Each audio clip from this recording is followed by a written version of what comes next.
안녕하세요. 안녕하세요. 네, 이번 시간은 계시록 제 24강입니다.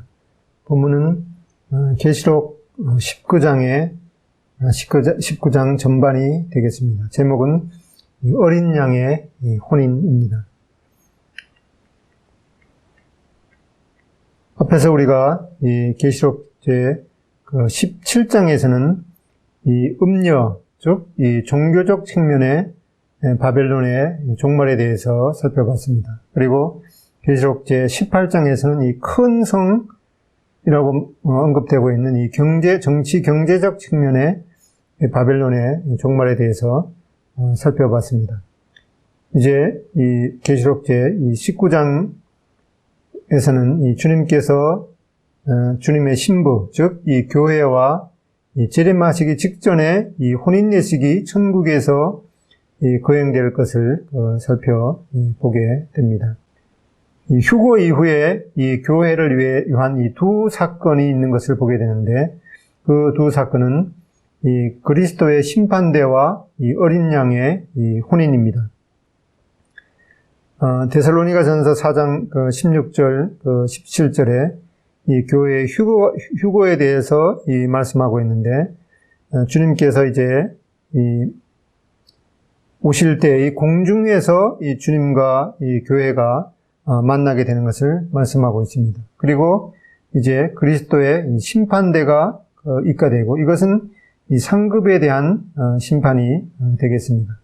그리고 이제 이 그리스도의 심판대가 끝난 이후에 이 어린 양의 혼인이 이 천국에서 있게 되고, 그리고 이제 주님과 이 어린 양의 신부가 되는 이 교회가 함께 이 하늘 군대가 되어서 재림하시게 되는 그런 이 교회 휴거 이후에 교회를 위한 두 사건을 보게 됩니다. 고린도후서 5장 10절에 보면은 우리가 다 하나님의 심판대 앞에 서리라, 이렇게 이 말씀해 주고 있습니다. 그래서 이 교회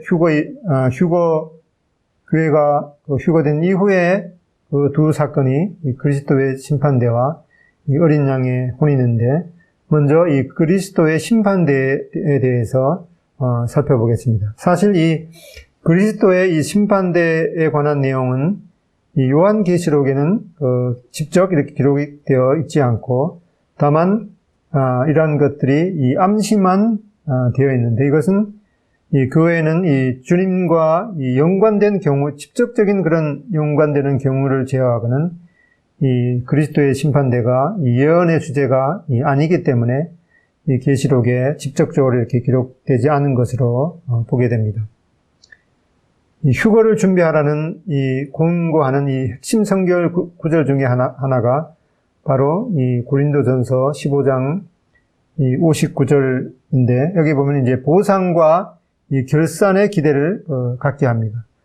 고린도전서 15장 58절에 그러므로 내 사랑하는 형제들아, 견실하며 흔들리지 말고 항상 주의 일에 더욱 힘쓰는 자들이 되라. 이는 너희 수고가 주 안에서 헛되지 않은 줄 압니다. 이렇게 이 성도들의 수고가 주 안에서 헛되지 않을 것이다, 이렇게 말하는 것은 이 보상과 이 결산의 시기가 분명히 있게 되는 것을 강조하고 있습니다. 바로 이 결산의 날을 성경은 이 그리스도의 심판대라고 말씀하고 있는 것을 보게 됩니다. 다른 책인 이 고린도후서 5장 10절에 이는 우리가 다 반드시 그리스도의 심판대 앞에 나타나게 되어 각각 선악간에 그 몸으로 행한 것을 따라 받으려 함이라, 이렇게 말씀하고 있고, 또 이 로마서 14장 10절에다 보면은 내가 어찌하여 내 형제를 비판하느냐, 어찌하여 내 형제를 업신 여기느냐, 우리가 다 하나님의 심판대 앞에 서리라. 여기 우리 성경에는 하나님의 심판대라고 이제 여기 기록이 되어 있는데, 킹 제임스 성경에 보면은 이 구절에도 이 그리스도의 심판대라고 기록이 되어 있습니다. 먼저 이 그리스도의 심판대에 대해서 이 심판대의 의미를 구체적으로 살펴보면은, 이 심판대를 의미하는 헬라어, 이 베마라는 그 헬라어인데, 이것은 여러 의미가 있긴 하지만 그 중에 그 중요한 의미가 이 경기장에서 선수들에게 상을 주는 이 보상의 자리라는 그런 그 의미를 가지고 있습니다. 이 신자들에게 있는 그 두 심판이 있는 것을 성경에서 보게 되는데, 이 첫 번째 심판은 이 신자들의 이 죄에 대한 그 심판이 되겠습니다. 이것은 그 십자가에서 이미 일어났던 사건이죠.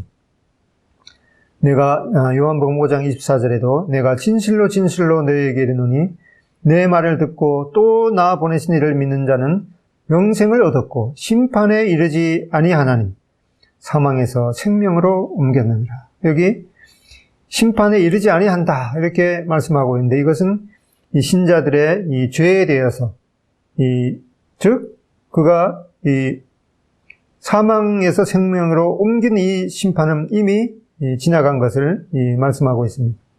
그리고 이제 두 번째 심판에 대해서 우리가 읽게 되는데, 바로 이 그리스도의 이 심판대라는 것이죠.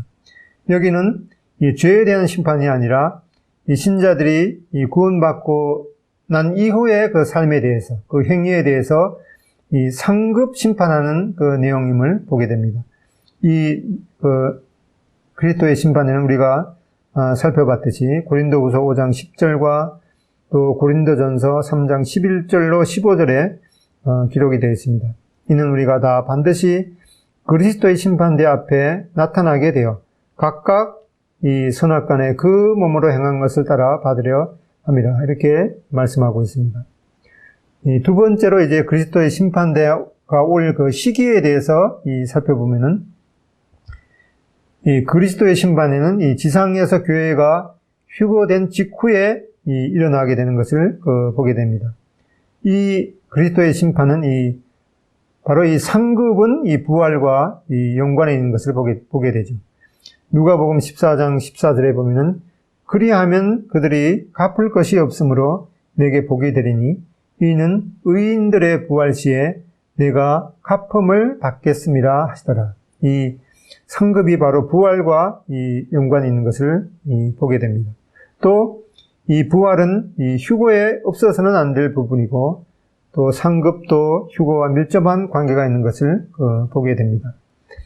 데살로니가전서 4장 16절 17절에 보면은 주께서 호령과 천사장의 소리와 하나님의 나팔 소리로 친히 하늘로부터 강림하시리니 그리스도 안에서 죽은 자들이 먼저 일어나고 그 후에 우리 살아남은 자들도 그들과 함께 구름 속으로 끌어올려 공중에서 주를 영접하게 하시리니 그리하여 우리가 항상 주와 함께 있으리라.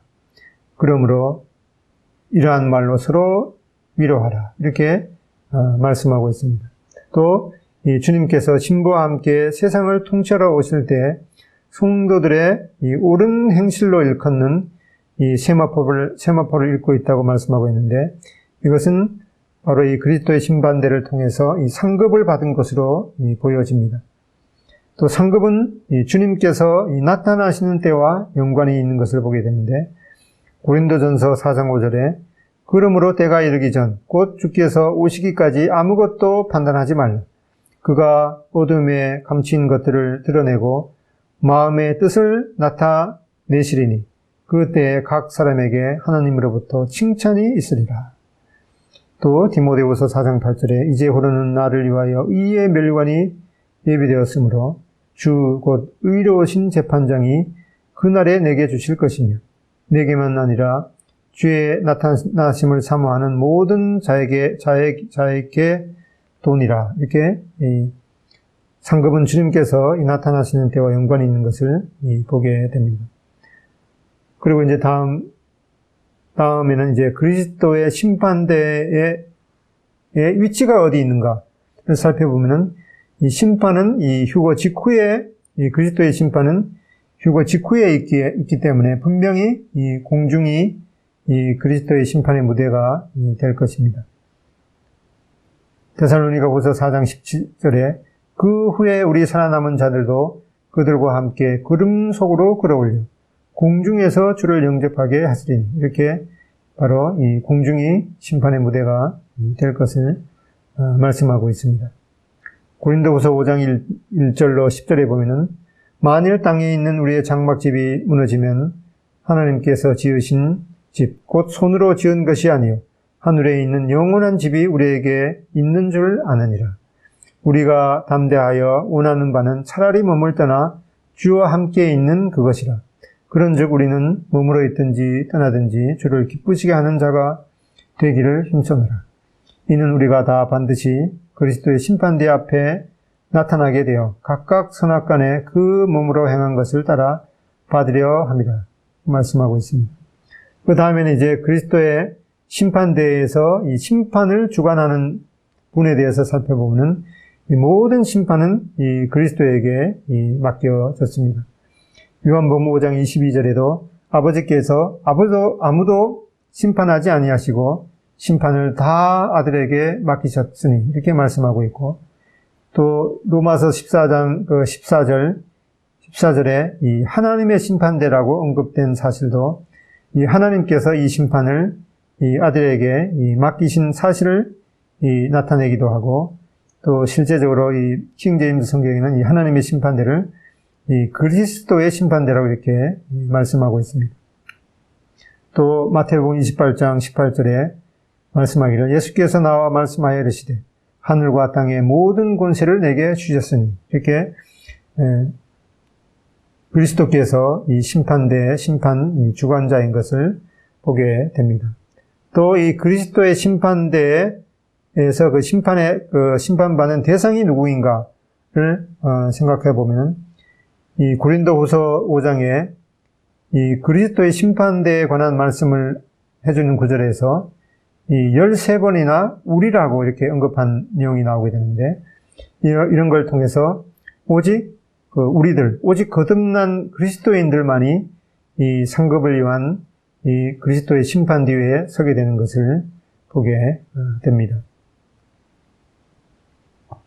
그리고 다음에 이 그리스도의 심판대에서 이 시험의 그 기준이 무엇인가 살펴보면은 앞에서 우리가 살펴봤듯이 이 성도의 이 죄 때문에 심판받는 것이 아니고 이 구원받은 이후에 이 삶의 가치가 바로 이 시험의 이 기준인 것을 보게 됩니다. 히브리서 10장 17절에 또 그들의 죄와 그들의 불법을 내가 다시 기억하지 아니하리라 하는 이 약속은 결코 변함이 없기 때문에 이 그리스도의 심판대에서 이 그들의 죄에 대해서 또다시 심판받는 것은 없는 것임을 확인할 수가 있습니다. 고린도전서 5장 10절에 이는 우리가 다 반드시 그리스도의 심판대 앞에 나타나게 되어 각각 선악간에 그 몸으로 행한 것을 따라 받으려 함이라. 여기에 이 선악간에 그 몸으로 행한 것에 따라서 심판을 받는다고 했는데, 여기 이제 선악이라는 말의 이 헬라어는 이 아가도스 또 파울로스라는 그런 말인데, 이것은 모두 이 도덕적인 또는 윤리적인 선악을 의미하는 것이 아니라 이 받을 만한 것과 받아들일 만한 것과 또 가치 없는 것을 가려낸다는 그런 그 의미입니다. 그래서 이 하나님의 자녀들을 그들의 죄 때문에 징벌하는 것이 목적이 아니라 주님의 이름으로 되어진 일들에 대해서 이 성도들의 봉사에 합동한 그 보상을 주시는 것임을 보게 됩니다. 그리고 이 그리스도의 심판대에서 이 시험의 이 결과에 대해서 살펴보면은 고린도전서 3장 14절과 14절에 보면은 이 시험의 결과가 이 두 가지로 기록되어 있는 것을 보게 됩니다. 즉, 누가 상을 받고 잃게 될지를 이 불에 의해서 결정이 난다고 말씀하고 있습니다. 성도들이 행한 일들에 대해서 이 겉으로 보는 이 외부적인 관찰이 아닌 이 내적인 특성과 또 동기에 의해서 이 공정하게 이 판단이 내려지는 것을 보게 됩니다. 금은 보석은 그대로 남을 것으로 이것은 하나님의 영광을 위해서 한 모든 일에 이 상급이 주어지게 됩니다. 반면에 나무와 풀과 이 지푸로 세운 것은 다 없어진다고 이렇게 말씀하고 있습니다. 여기 고린도전서 3장 8절로 15절에 보면은 심는 이와 물 주는 이는 한 가지이나 각각 자기가 일한 대로 자기의 상을 받으리라. 10절에 내게 주신 하나님의 은혜를 따라 내가 지혜로운 건축자와 같이 터를 닦아둠에 다른 이가 그 위에 세우나 그러나 각각 어떻게 그 위에 세울까를 조심할지니라. 이 닦아둔 것 외에 능히 다른 터를 닦아둘 자가 없으니 이 터는 곧 예수 그리스도라. 만일 누구든지 금이나 은이나 보석이나 나무나 짚이나 짚으로 이 터 위에 세우면 각 사람의 공적이 나타날 터인데 그날이 공적을 밝히리니 이는 불로 나타내고 그 불이 각 사람의 공적이 어떠한 것을 시험할 것입니다. 만일 누구든지 그 위에 세운 공적이 그대로 있으면 상을 받고 누구든지 그 공적이 불타면 해를 받으리니 그러나 자신은 구원을 받되 불 가운데서 받은 것 같으리라. 여기 이 말씀을 해주면서 공력이 타서 이 해를 받게 된다는 의미를 잘못해서 이 구원을 잃게 된다는 그런 의미로 잘못 받아들이는 것을 막기 위해서 바울은 이 끝에 그러나 자신은 구원을 받기는 받지만은 불 가운데서 얻은 것 같으리라고 이렇게 덧붙이고 있습니다. 그리고 이 고린도전서 9장 27절에도 내가 내 몸을 쳐 복종하게 함은 내가 남에게 전파한 후에 자신이 도리어 버림을 당할까 두려워함이로다. 여기 버림을 당한다는 것은 문화의 의미를 살펴보니 자격 상실을 당하게 될까봐 두려워한다고 이렇게 말씀하고 있습니다.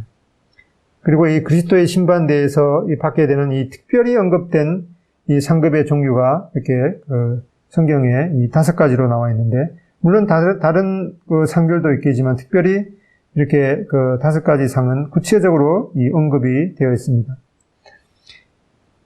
첫 번째로 이 옛사람을 극복한 자들에게 이 썩지 않는 멸류관이 주어질 것을 말씀했습니다.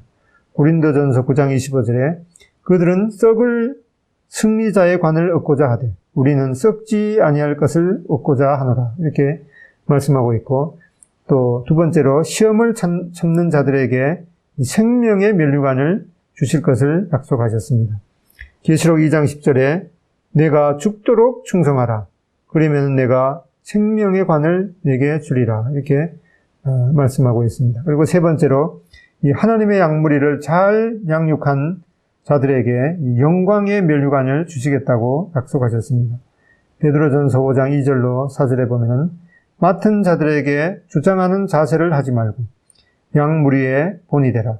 그리하면 목자장이 나타나실 때 시들지 아니하는 영광의 관을 얻으리라.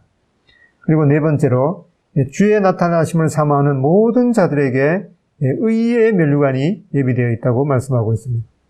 디모데후서 4장 8절에 이제후로는 나를 위하여 의의 멸류관이 예비되었으므로 주 곧 의로우신 재판장이 그날에 내게 주실 것이며 내게만 아니라 주의 나타나심을 사모하는 모든 자에게 돈이라. 모든 자에게도 이런 의의 멸류관이 예비되었다고 말씀하고 있습니다. 그리고 이 구령에 힘쓴 자들에게 이 자랑의 멸류관이 예비되어 있다고 약속하고 있습니다. 데살로니가전서 2장 19절로 20절에 우리의 소망이나 기쁨이나 자랑의 멸류관이 무엇이냐? 그가 강림하실 때 우리 주 예수 앞에 너희가 아니냐? 이렇게 말씀하고 있습니다. 이 고린도전서 9장 24절로 27절에 말씀하기를 운동장에서 다름질하는 자들이 다 달릴지라도 오직 상을 받는 사람은 한 사람인 줄을 너희가 알지 못하느냐. 너희도 상을 받도록 이와 같이 다름질하라. 이기기를 다투는 자마다 모든 일에 절제하느니 그들은 썩을 승리자의 관을 얻고자 하되 우리는 썩지 아니할 것을 얻고자 하노라. 여기에 이 그리스도인들의 인생을 달리기로 말씀하고 있습니다. 이 구절은 이 당시의 경주에서는 오직 우승자에게만 이 멸류관이 수여되었지만 이 그리스도인들은 이 자기 자신들과만 경쟁해서 달리기 때문에 누구나 이 승리자가 될 수 있음을 보여주고 있습니다. 마태복음 25장에서도 이 달란트의 그 비유를 통해서 이 10달란트 받은 자가 열심히 일해서 그 달란트를 남겼을 때 착하고 충성된 종아, 내가 작은 일에 충성하였도다. 이렇게 칭찬해 주고 있고, 또 5달란트 받은 사람들에게도 똑같은 칭찬을 해주고 있습니다.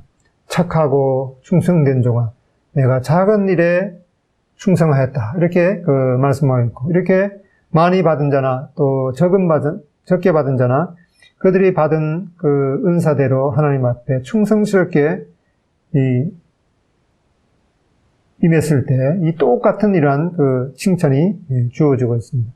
착하고 충성된 종아. 이렇게 이 착한 것은 그들의 이 주님을 섬기는 일에 있어서 이 태도가 참 순전했다고 말씀하고 있습니다. 그 다음에 충성스럽다는 것은 그들이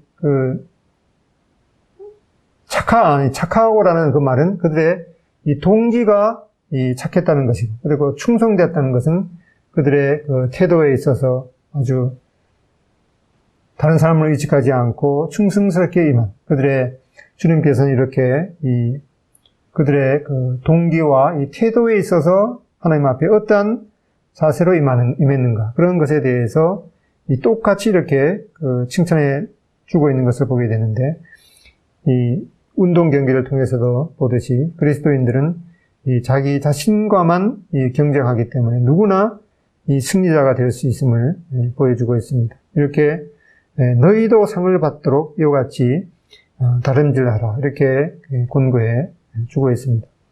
그리고 이 휴거 이후에 이 교회에게 있는 그 두 큰 이 사건이 그리스도의 심판대와 이 어린 양의 이 혼인인 것을 보게 되는데, 두 번째로 어린 양의 그 혼인과 이 혼인 잔치에 대해서 살펴보겠습니다.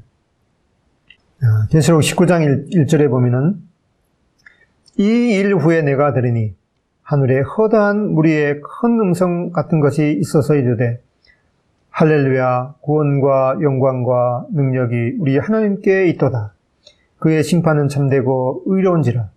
음행으로 땅을 더럽게 한 큰 음녀를 심판하사 자기 종들의 피를 그 음녀의 손에 갚으셨도다. 이렇게 앞에 계시록 18장에 있었던 이 바벨론의 심판에 대해서 오히려 하늘에서는 이 할렐루야 이렇게 하고 하나님을 오히려 찬양하는 그런 내용을 보게 됩니다. 이사야서 34장 8절로 10절에 보면은 이것은 여호와께서 보복하시는 날이요 시온의 송사를 위하여 신원하시는 해라. 10절 낮에나 밤에나 꺼지지 아니하고 그 연기가 끊임없이 떠오를 것이며 세세에 항무하여 그리로 지날 자가 영영이 없겠고, 이렇게 말씀하고 있는데, 여기 이 계시록 19장 1절에다 보면은 이렇게 하늘에서는 이 할렐루야라는 말은 하나님을 찬양하라 하는 그런 뜻이죠. 이렇게 해서 하늘에서는 이 구원과 이 영광과 이 능력에 대해서 이 할렐루야, 이 사중주의 노래를 부르는 것을 보게 되는데, 여기 첫 번째로 이제 이 구원의 할렐루야가 외치는 것을 보게 됩니다. 또 19장 3절로 5절에 보면은 두 번째로 할렐루야 하니 그 연기가 세세토록 올라가더라. 또 24장로와 네 생물이 엎드려 보좌에 앉으신 하나님께 경배하여 이르되 아멘 할렐루야 하니 보좌에서 음성이 나서 이르시되, 여기는 이제 땅에 있는 성도들에게 이 말씀하는 거죠. 5절은 하나님의 종들 곧 그를 경외하는 너희들아 작은 자나 큰 자나 다 우리 하나님께 찬송하라 하더라. 여기에 우리가 앞에서 살펴봤던 이 신약교회를 대표하는 그 24 이 장로들은 이교도 로마와 이 교황 로마 시절에 핍박을 당한 적이 있습니다. 여기 24 장로들은 바로 이 시점에서 이 마지막으로 이 성경에서 이 언급되고 있는 것을 보게 되는데, 이들은 이제 휴거와 천년왕국 사이에 이 하늘에서 이 교회를 대표하다가 이제 혼인식을 위해서 이 예비된 이 주님의 신부로 나타나서 이제는 교회의 이 제사장 대표자들은 더 이상 필요치 않게 되기 때문에 이 24장로는 이후에 이 성경에서 더 이상 언급되지 않는 것을 보게 됩니다. 바로 이 시점부터 이제 이 신부인 교회가 이 그리스도와 이 계속적인 연합을 갖게 되는 것을 보게 됩니다. 여기 계시록 19장 이 3절과 또 4절에도 이렇게 할렐루야 하고 외치는 내용이 나는데, 이 두 번째로 이 울리는 이 할렐루야는 이 심판의 이 할렐루야이죠. 그다음에 세 번째는 이 완성의 이 할렐루야입니다. 이 하나님의 종들 곧 그를 경외하는 너희들아, 작은 자나 큰 자나 다 우리 하나님께 이 찬송하라 하고 이렇게 이 24장로와 이 네 생물이 엎드려서 이 할렐루야 이 찬양을 드리는 것을 보게 됩니다. 19장 6절에 또 내가 들으니 허다한 무리의 음성과도 같고 많은 물소리와도 같고 큰 우레소리와도 같은 소리로 이르되 할렐루야 주 우리 하나님 곧 전능하신 이가 통치하시도다. 우리가 즐거워하고 크게 기뻐하며 그에게 영광을 돌리세. 어린 양의 혼인 계약이 이르렀고 그의 아내가 자신을 준비하였으므로 그에게 빛나고 깨끗한 세마포 옷을 입도록 허락하셨으니 이 세마포 옷은 성도들의 옳은 행실이로다. 이게 이 네 번째 이 할렐루야가 울려 퍼지는데 바로 이 통치의 이 할렐루야입니다. 주님께서 통치하시고 함께 이 그의 주님의 신부된 이 교회가 함께 통치하시는 통치의 이 할렐루야를 보게 됩니다. 여기에 그리스도께서 이 어린 양의 속성을 취한 것은 바로 이 성육신 때부터이기 때문에 이 어린 양의 아내는 바로 오신절에 출현한 이 교회인 것을 보게 되죠.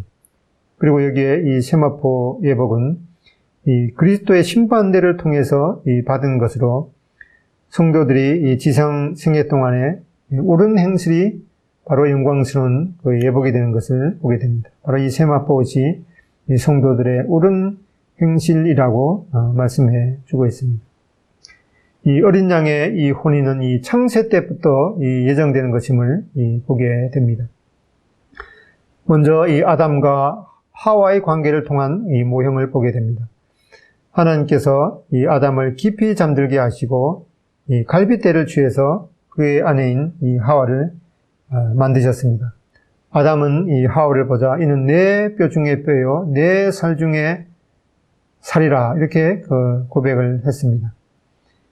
시편 16편 3절에 보면은 땅에 있는 성도는 존귀한 자니 나의 모든 즐거움이 저에게 있도다 이렇게 말씀하고 있고, 또 로마서 5장 14절에 보면은 이 아담은 오실 자의 이 모형이라고 말씀하고 있습니다. 즉, 이 마지막 이 아담인 그리스도께서 이 자신의 희생을 통해서 이 값진 이 주님의 보혈의 값을 주고 이 신부인 교회를 취하신 것을 보게 됩니다. 그리고 이제 두 번째로 보게 되는 모형은 이 여호와 하나님과 이스라엘 관계를 통한 이 모형을 보게 됩니다. 예레미야 3장 14절에 보면은 여호와의 말씀이니라. 배악한 자식들아 돌아오라. 나는 너희 남편임이라. 내가 너희를 성읍에서 하나와 족속 중에서 둘을 택하여 너희를 시온으로 데려오겠고. 또 이사야서 54장 5절에 보면은 이는 너를 지으신 이가 내 남편이시라. 그의 이름은 만군의 여호와시며 내 구속자는 이스라엘의 거룩한 이시라. 그는 온 땅의 하나님이라 일컬음을 받으실 것이라. 이렇게 말씀해 주고 있습니다. 이제 이 신약성경은 이 그리스도와의 교회의 관계를 신랑과 이 신부의 관계로 말씀하고 계십니다. 이 요한복음 3장 29절에 이 세례 요한은 말씀하기를 신부를 취하는 자는 신랑이나 서서 이 신랑의 음성을 듣는 친구가 크게 기뻐하나니 나는 이러한 기쁨으로 충만하였노라 이렇게 말씀하고 있습니다. 고린도후서 11장 2절에도 내가 하나님의 열심으로 너희를 위하여 열심을 내노니 내가 너희를 정결한 처녀로 한 남편인 그리스도께 드리려고 중매함이로다. 이렇게 말씀하고 있습니다. 또 에베소서 5장 31절에도 그러므로 사람이 부모를 떠나 그의 아내와 합하여 이 둘이 한 육체가 될지니 이 비밀이 크도다. 나는 그리스도와 교회에 대하여 말하노라. 이렇게 말씀하고 있습니다. 로마서 7장 3절로 4절에도 그러므로 만일 그 남편 생전에 다른 남자에게 가면 음녀라. 그러나 만일 남편이 죽으면 그 법에서 자유롭게 되나니 다른 남자에게 갈지라도 음녀가 되지 아니하느니라. 그러므로 형제들아 너희도 그리스도의 몸으로 말미암아 율법에 대하여 죽임을 당하였으니 이는 다른 이 곧 죽은 자 가운데서 살아나신 이에게 가서 우리가 하나님을 위하여 열매를 맺게 하려 함이라. 또 요한복음 14장 2절로 3절에 보면은 내가 너희를 위하여 거처를 예배하러 가노니 가서 너희를 위하여 거처를 예배하면 내가 다시 와서 너희를 내게로 영접하여 나 있는 곳에 너희도 있게 하리라. 이렇게 이 약속을 하셨습니다. 이 어린 양의 혼인의 그 시기가 언제인가를 살펴보게 되면은 이 혼인의 시기는 이 교회의 휴거와 이 재림 사이에 있게 되는 것을 보게 됩니다. 특히 이 어린 양의 혼인 계약이 이르렀고 이렇게 계시록 19장 7절에 이 공포되었기에 이 혼인은 주님의 재림 직전에 있을 것으로 여겨집니다. 또한 이 그리스도의 신반대를 통해서 이 성도들의 옳은 행실이라는 이 세마포를 입고 나타나는 것을 보게 되는데 이 주님께서는 이 휴거를 통해서 이 신부인 교회를 자신의 처소로 데려가는 신랑으로 나타나고 있습니다. 약속으로 묶여진 이 관계는 실제로 이루어지게 되며 둘은 이 하나가 될 것을 말씀하고 있습니다. 이 혼인, 이 장소는 이 혼인 자리는 이 하늘에서만 있는 것을 보게 됩니다. 이 혼인은 이 하늘에서 이 그리스도의 심판대라는 이 상급 심판 이후에 있게 됩니다. 또한 이 재림시에 이 신부인 교회는 주님과 함께 이 공중에 나타나는 것을 보게 됩니다. 계시록 19장 14절에 하늘에 있는 군대들이 희고 깨끗한 세마포 옷을 입고 백마를 타고 그를 따르더라. 여기 교회는 하늘에 속한 백성으로 이 천국에서 이 혼인식을 갖는 것은 이 당연한 것임을 보게 됩니다.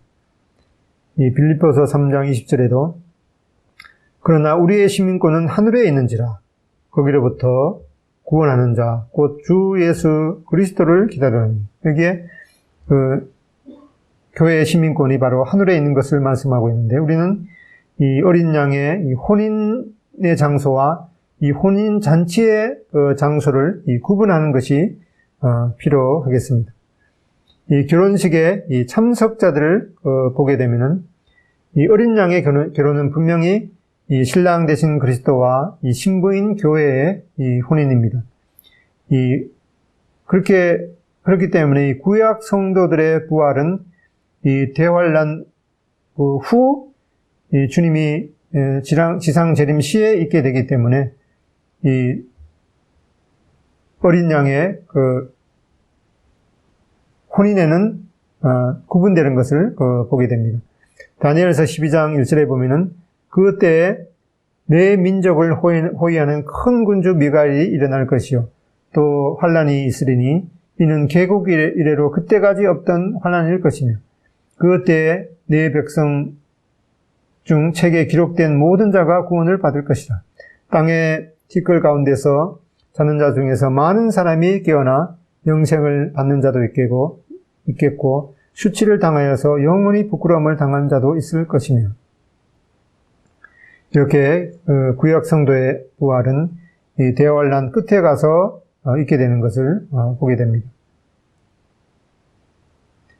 이사야서 26장 16절 19절을 보면은 여호와여 그들이 환란 중에 주를 앙모하였으며 싸우며 주의 징벌이 그들에게 임할 때 그들이 간절히 주께 기도하였나이다. 19절 주의 죽은 자들은 살아나고 그들의 시체들은 일어나리이다.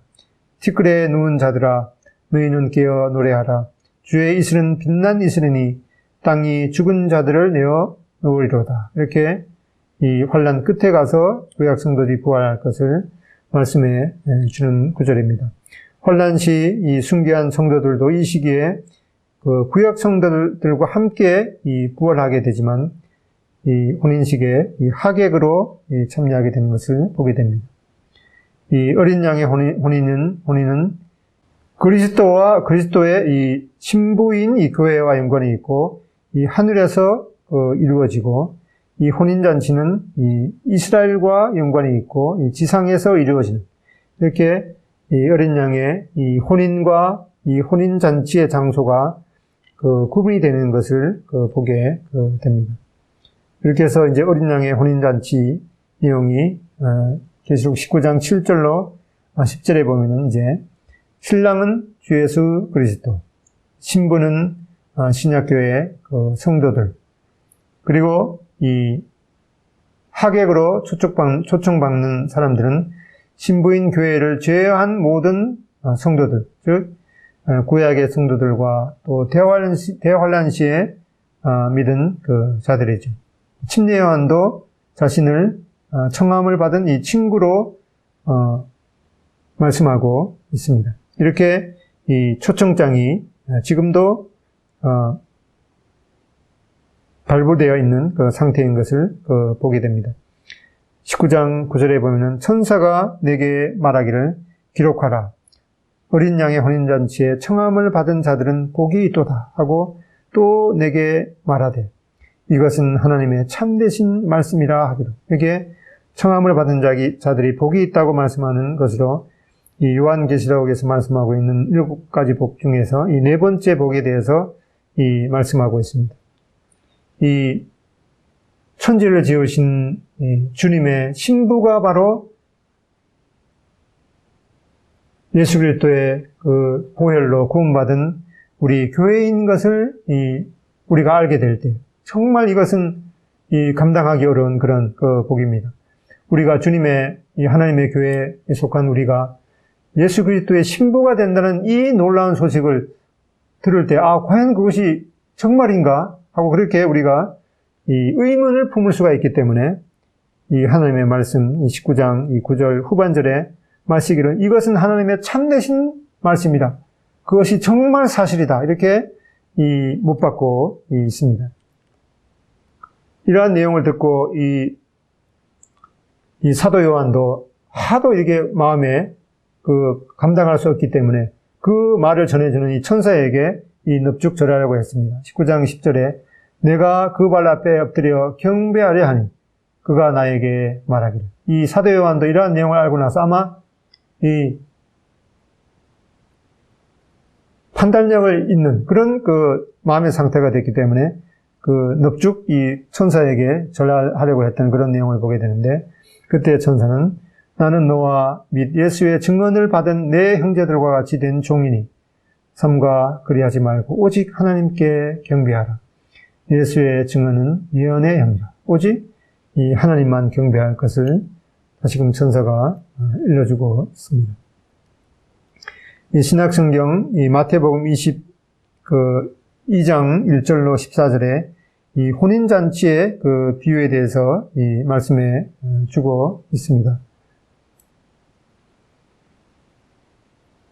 한번 읽어볼까요? 마태복음 22장 1절로 14절에 보면 예수께서 다시 비유로 대답하여 이르시되 천국은 마치 자기 아들을 위하여 혼인잔치를 베푼 어떤 임금과 같으니 그 종들을 보내어 그 청한 사람들을 혼인잔치에 오라 하였더니 오기를 싫어하거늘 다시 다른 종들을 보내며 이르되 청한 사람들에게 이르기를 내가 오찬을 준비하되 나의 소와 살찐 짐승을 잡고 모든 것을 갖추었으니 혼인잔치에 오소서 하라 하였더니 그들이 돌아보지도 않고 한 사람은 자기 밭으로 한 사람은 자기 사업으로 가고 그 남은 자들은 종들을 잡아 모욕하고 죽이니 임금이 노하여 군대를 보내어 그 살인한 자들을 진멸하고 그 동네를 불사르고 이에 종들에게 이르되 혼인잔치는 준비되었으나 청한 사람들은 합당하지 아니하니 네 거리 길에 가서 사람을 만나는 대로 혼인잔치에 청하여 오라 한대.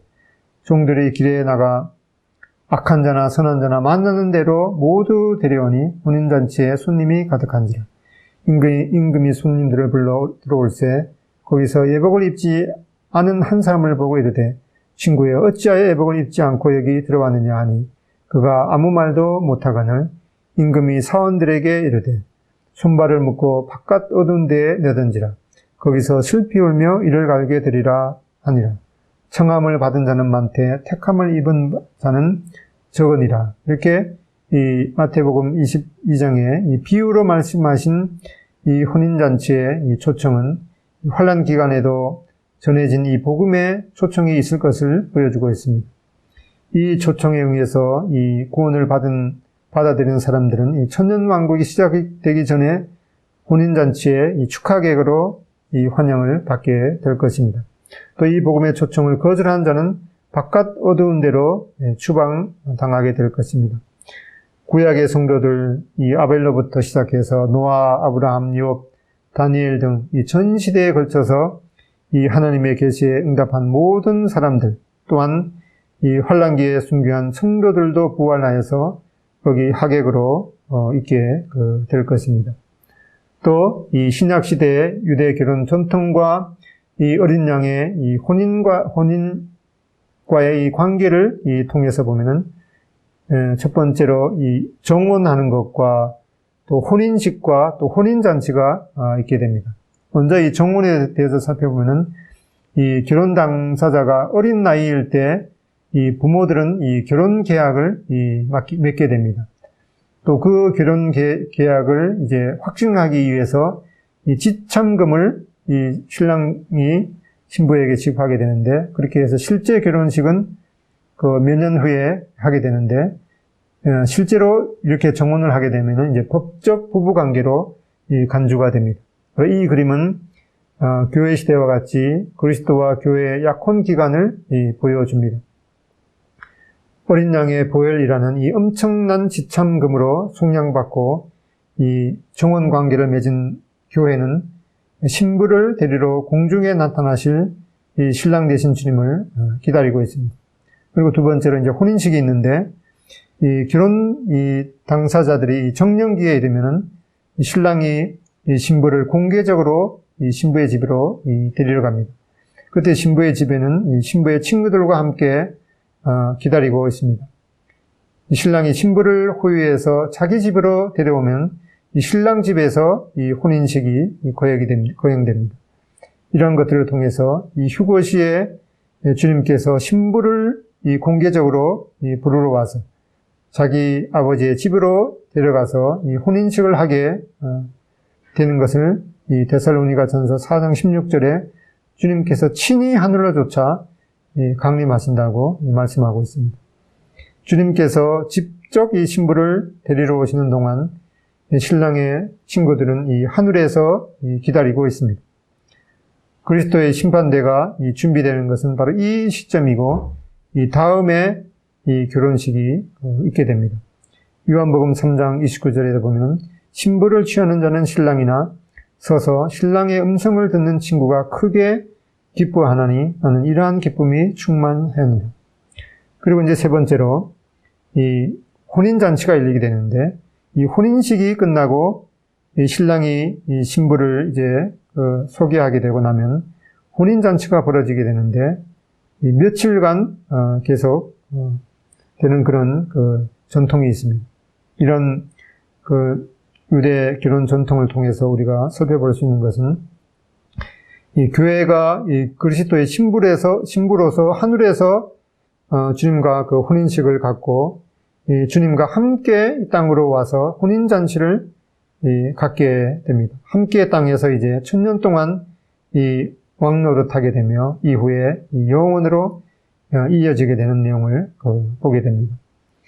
그래서 이 최후의 만찬 그림을 보게 되는데, 주님께서 마태복음 26장 29절에 그러나 너에게 이르노니 내가 포도나무에서 난 것을 이제부터 내 아버지의 나라에서 새 것으로 너희와 함께 마시는 날까지 마시지 아니하리라 하시니라. 이렇게 주님께서 말씀해 주고 있습니다. 주님의 신부된 교회가 가져야 될 마땅한 태도를 살펴보면은 고린도후서 11장 2절에 내가 하나님의 열심으로 너희를 위하여 열심을 내노니 내가 너희를 정결한 처녀로 한 남편인 그리스도께 드리려고 중매함이로다. 앞에서 우리가 살펴봤듯이 참 만왕의 왕 되신 이 그리스도의 신부가 교회된 우리 성도들인 것을 생각할 때 이것은 참 감당할 수 없는데 이것은 참되신 하나님의 말씀이라고 확증해 주고 있습니다. 고린도후서 7장 1절에 보면은 그런즉 사랑하는 자들아 이 약속을 가진 우리는 하나님을 두려워하는 가운데서 거룩함을 온전히 이루어 육과 영의 온갖 더러운 것에서 자신을 깨끗하게 하자. 이렇게 말씀해 주고 있는데 이러한 것이 이 신부된 교회가 주님의 신부된 교회가 가져야 될 마땅한 태도이겠습니다. 요한일서 3장 3절에도 주를 향하여 이 소망을 가진 자마다 그의 깨끗하심과 같이 자기를 깨끗하게 하느니라. 이렇게 말씀해 주고 있습니다. 감사합니다.